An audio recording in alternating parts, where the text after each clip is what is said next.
ገጢምዎ ዘሎ ምግዳል ማለት እዩ ማንም ሰብ ሲ ኣየጋጥሞይ ማለት እዩ ብዚ ደረጃ እዚ ኣይትፈተነኒ ኢለ እየ ዝኣምን ማለት እዩ ሰላም ሰላም ከመይ ቀኒኹም ኣነ ሰላም እየ ሓፍቶም ሱዛን እየ ከመይ ቀኒኹም ኣነ ሰላም እየ እግዚአብሔር ይመስገን ሎማዓንቲ ድማ ብሓደሽ ቪድዮ መፂና ኒአና ላይክ ምግባርስ ኣይትርስዑኹም ላይክ ምግባርስ ኣይትርስዑኹም ጋይስ ኣይ ሆፕ ፎሎኒና ላይክ ምግባር ኣይትረስዑኹም ክብለኩም ይደሊ ማለት እዩ ሎማዓንቲ ንሰንሽ ድምፂ ክኾነ እየ መፅያነ ናይ ማን ናይ ባሓቂ ማለት እዩ ድምፂ ክኾኖ ናይ ሰንሽ ኣድናቕቲ ዝኾንኩም ናይ ባራኽ ኣድናቕቲ ዝኾንኩም ድማ ያው እክብ ንበል እሞ ድምፂ ንኹሎም ክብለኩም ይደሊ ማለት እዩ ያው ሰንሽ ከም ትፈልጥዎ ያህም ብዙሕ ናይ ባዕሉ ዝኾነ ፐርሰናል ዝኾነ ሽግራት እኒኦ ፐርሰናል ዝኾነ ፀገማት እኒኦ ኣናይ ኣብ ገዝኡ ከበድ ዝኾኑ ሽግራት እኒኦ ካልኣይ ድማ ብሂወት ብናይ መፃኢ ሂወት ከዓ ደለሲ ይርበሽ ኣሎ ኣከቢድ ዝኾነ ወጥሪ እኒኦ ኣከቢድ ዝኾነ ሰቆቃ እኒኦ ማለት እዩ እና ኩላትኩም ድምፂ ክትኮንዎ ፍትሒ ራሄል ልቢ ግበሪ ክትብሉ ድማ ተስፋ ይገብር ማለት እዩ ያው ኩላና ናይ ሰንሽ ነገር ንፈልጥ ኢና ኣዲኡ ወላዲቱ ብሂወት የላን እያ ከምኡ እውን እታ ኮይና ሞይታ ከመይ ሞይታ ስለምንታይ ሞይታ ምናምን ዝብሉ ነገራት ምንም ንፈልጦ ንኣምር የብሉን እዩ ዓባይ ሓፍቱ እውን ትፈልጥ እያ እታ ኮይና ሞይታ ድዩ እቲ ዘሎ ፕሮሰሳት ትፈልጥ እያ ብሰንኪ ኣቦኣ ምዃኑ ናይ ሞት ኣድያ ናይ ኣቦኣ ኢድ ከም ዘለዎ ምናምን ኩሉ ነገር ትፈልጥ እያ ኣለዎ ብቻ ዘይኮነስ በቦኣ ምዃኑ ትፈልጥ እያ እና እስታን ነገራት ሰንሽ ኣይፈልጥን ኢና ቻለንጅ እዚ ልቢ እናገበረ ብዝኸደ ንዓብየ ብዝኸደ ዝሕተት እዚ እናመፀሉ እዩ ተይባል ከዓ ይቅርታ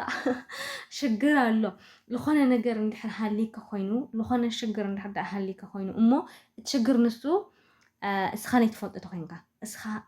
ዘይተረድእካ ከምኡ ዓይነት ኣተሓሳስባ ዘይብልካ ተኮይንካ ከምኡስ ኣይፍጠርን ኢልካ ትድምድም እንድሕር ዳኣ ኮይንካ ምስ ዝኾነ ሰብ እንድሕር ተፀሊእካ ኮይንካ ተፀላኢኻ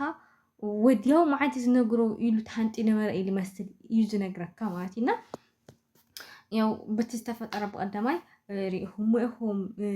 ራሄል ክብል ንሰብኣይ ሓፍቱ ሃሪሙ ምናምን ብዙሕ ሽግራት ተጋጢሙ ነይሩ ኣብቲ ሽግር ንሱ ግን ሓፍቱ ኪድ ናይ ኣዲኻ ኣታልሲ ፍለጥ ኢላ ነጊራቶ ማለት እዩ ከም ብሓድሽ መርድእ ወልዎ ማለት እዩ ምክንያቱ ኣደይ እግዚኣብሔር እዩ ቀቲልዋ እግዚኣብሔር ወሲድዋ ኢልካ ንሓሰብካ ንሃለኻ ሞታ ቀታለ ዲኻ ክትበሃል ከለኻ ስለዚ ብእግዚኣብሔር ዘይኮነስ ብኢድ ሰብ እያ ሞይታ ልብል ድምዳሜ ንኽትከይድ ከዓ ተኽእሎ ኣለዎ ማለት ኢና እስታት ነገራት ሓደ ከቢድ ዝኾነ ቁስሊ ተንከፍ ኮይኑዎ ማለት እዩ ብተወሳኺ ድማ ጨርጊድ ጋይስ ፀጊቡ ይኽሞት ኢሉ እኒኦ ብስሩ ካብቲ ናይ መጀመርታ ጥጋቡ ፀጊቡ ይኽሞት ኢሉ እኒአ ብእውነት እየ ዝብለኩም ዘለኹና በቲ ሓደ ወገን ልፈልጦ ተኣምር የብሉን እዩ ሰንሽና ራሄል ታይታ እዮም ምንም ነገር ልፈልጦ ተኣምር የብሉን እታ ዝፈልጣ ንሱ ዓርኩም ምዃኑ ሰንሽ ራሄልካ ናይ ባዕሉ ምዃና እምበር ተረዲእኩም ዲ ጋይስ እና ልፈልጦ ተኣምር የብሉ ሰንሽ ግን ሓደ እሱ ናይ ራሄል ኣፍቃር ምዃኑ ካልኣይ ጨርጊድ ይደልያ ምዃኑ ይፈልጥ እዩ ማለት እዩ ራሄልም ትፈልጥ እያ ስለዚ እሱ ግን ምንም ኣይፈልጥን እንተፈሊጡ ከዓ ክቀትለና እዩ ወይ ክወቅዐና እዩ ወይ ዓሚፁ ክወስዳ እዩ ወይ ድማ ሰሪቑ ክወስዳ እዩ ዝብል ኣተሓሳስባ ኣሎ ፍርሖ ኣሎ ቤተሰብ ገና ኢድ ዘይኣተወሉ ጉዳይ ኣሎ ምናምንና እስታት ነገራት ንዕኡ ሓዊኦሞ እዮም በቲ ዝሓውዎ ልክዕ ከዓ ንሱ ብጣዕሚ ዘራመድ ዘለና ኣብ ዝሓለፈ ዘጋጠመ ሽግራት ንዓኣ ክብል ዝኸፈሎ ነገራት ሰናይ ሎማዓንቲ ጨርጊድ ተመስግኖ ውዒሉ ያእኒለይ ናይ ሂወተይ ምንባሪኻ ቀፂልካዮ ከክንደይ መስዋእቲ ኮንካ ከክንደይ ሓሊፍካለይ ጎበዝ ተፈጢርካ ኣንስ ብምንታይ ሕን እንታይ ልበሃል ፅቡቕ ነገርካ ክምልሶ ምናምን ክብል ሎማዓንቲ ክወድሶ ውዒሉ ማለት እዩ ንሱ ንጨርጊድ ሓሊሉ ይኾንስ ንባዕሉ ነብሱ ሓልዩ ሓሲብኩሞ ዲኹም ጋይስ ፍቅረኛኻ ንኸይትመውት ዝኾነ ሽግር ንኸይበፅሓ ክትብል ሰብኣይ ሓፍትኻ ቀጥቂጥካ ሂወቱ እስካዕ ዝጠፍእ ደቂ ሓፍትኻ ብዘይ ኣቦ ንኸዓውን ክስካብ ዝኸድካዮ ርሕቐት ዝኽሉ ከምዚ ጌርካ ከፊልካ መስዋእቲ ካሊእ ጎበዝ ከዓኒ በቃ በቲ ዝገበርካዮ ነገርስ በቃ ተሓጒሰ እየ ደስ ኢሉኒ እማጀን ሓሳቡ ማለት እዩ ብፍላይ ሓደ ኣብ ሂወትኩም እስኪ ሼር ገርዎ ከምቲ ዘጋጥመኒ ነይሩ እስቲ ዓይነት ግብረ መልሲ መመለስኩ እንታይ ከም ተሰምዐኒ እንታይ ክገብር ነይረ ዝብል ሓሳብ እስኪ ንሕሰብ ማለት እዩ መጀመርታ ዝመፅእ ስልኩም ነገር ኣብ ኮመንት ፃሕፍዋ ኢኹም እና ادخلوا خمس غيرو مسواءات كفيلو لنا برقط اسكاب حج نسان جرجيتي فوتو ويد ما متجرجيت كخون يلي بلا الراي بلا اقول عليسي نسنش كم زنافقته نايسنش فقر كم للوا نديام بتعمي كم زخانه اتجلز مالتينا እዝን ወዲ ኸምዝን እንድሃለወ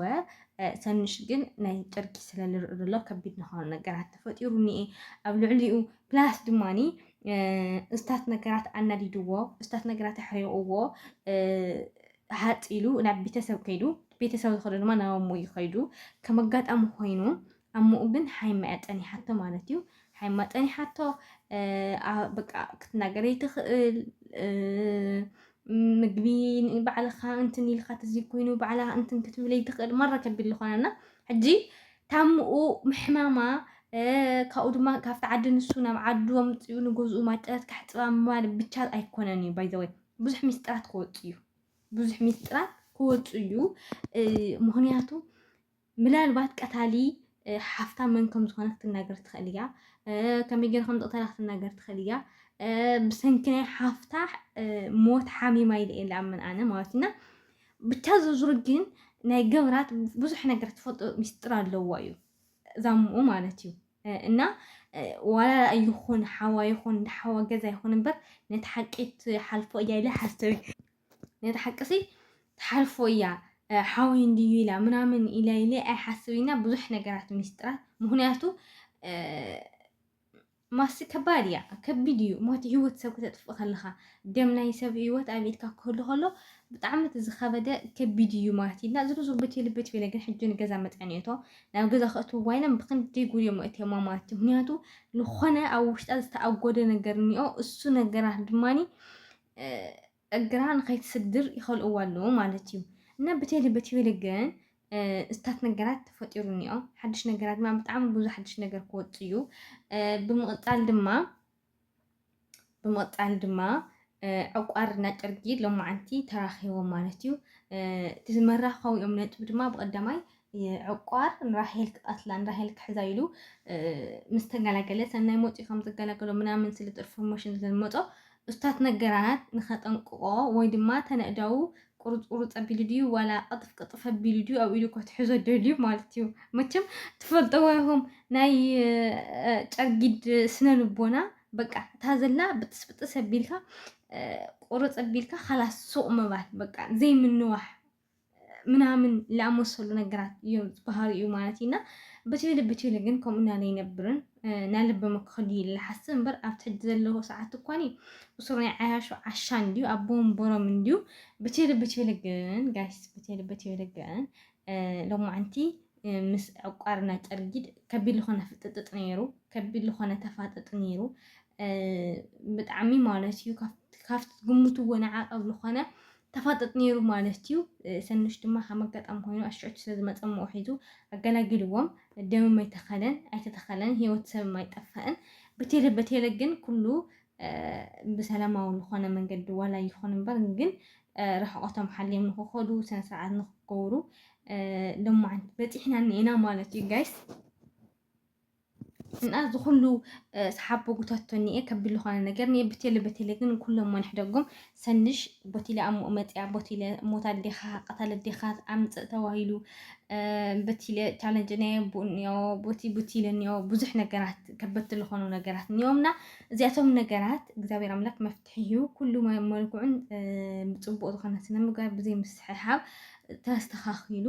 ኩሉ ነገር ሰናይ ክኸውን ድማ ሰናይ ትምርቲ ይገልፅ ይደሊ ተስፋ ይገብር ከዓ ማለት እዩ ኩሉ ነገር ብሰላማዊ መንገዲ ኮይኑ ሰንሽለ ራሄሎ ተመርዒው ኣቦኳ ካክፍቴ ነፃ እንዲክተርፍ ኣይካፍቲያ ቀንጠፍጠፍ ክብል ምስ ገሊአን ገለ ክገብር እዩ ገለ ክትሓዝዩ ዝውዝሮ ግን ጉዳይ ናይ ኮነን ጉዳይ ገብራት ጉዳይ ይኾነን እዩ ብዘጋጣሚ ጉዳይ ገብራት ጉዳይ ይኾነን እዩ ሰንሽ ግን ይምልከትን እዩ ብስነ ስርዓቱ ብኩሉ ነገሩ ወላ ውላዱ ዳ ይኹን በይ ማለት እዩ ዝሮ ግን ሰንሽ ኣብ ቀፃል ክፋል ታይዩ ሒዙ መፅእ ምስ ጨርጊድ ለለዎም ነገራት ዕቋር ለለዎም ነገራት ይክዓረቕ ወይ ድማ ምስ ራሄል ክራኸብ እንታይ ክገብር ልብል ኣብ ቀፃል ክፋል ሒዘልኩም መፅየ ክስካብ ሽዑ ግን ተሰናይ ንዓኹም